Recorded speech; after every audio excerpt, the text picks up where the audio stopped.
రే గోకేశ్ ఎక్కడికి రా? మా పెద్దమ్మ వాళ్ళ ఇంటికి రా. నేను రావాలా? రాగానే ఎక్కువగా వాక్యా ప్లీజ్. అలాగే లారా వాగితే మా అన్నయ్య ఉంటాడు రా, చదువు చదువు అని వాయించేస్తాడు. మనకు తెలుసు కదా లెక్కలు. పదా రే నాని, ఇదేరా మా పెద్దమ్మ ఇల్లు. అతనేనా మీ అన్నయ్య? నమస్తే అన్నయ్య. నమస్తే అన్నయ్య. ఈ దోళ్ళకు మందు లేదు. ఎలా తమ్మి ఇలా వచ్చావు? మామూలుగా కానీ ఏంటా బుక్? నువ్వే చదువు. మామ ప్రసాదమా? రే అది మహాప్రస్థానం రా, రాసింది మహాకవి. అదే అతని పేరు మహానా ఏంటి? శ్రీశ్రీరా. అతనెవరు? అప్పటికి చెప్పాను కదరా. ఈ మహాప్రస్థానం రాసింది శ్రీరంగం శ్రీనివాసరావు గారు, ప్రముఖ విప్లవ కవి.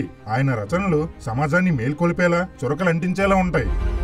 పుట్టింది మన వైజాగేరా, ఏప్రిల్ 30న, అంటే ఈ రోజేరా అతని జయంతి. అక్షరాలని ఆయుధాలుగా చేసుకుని శ్రామికుల బతుకులు మార్చి మరో ప్రపంచాన్ని పరిచయం చేసిన విప్లవ కవి, ఏడవకండి ఏడవకండి అని ఓర్దార్చిన మహాకవి, మీకు మా జోహార్లు.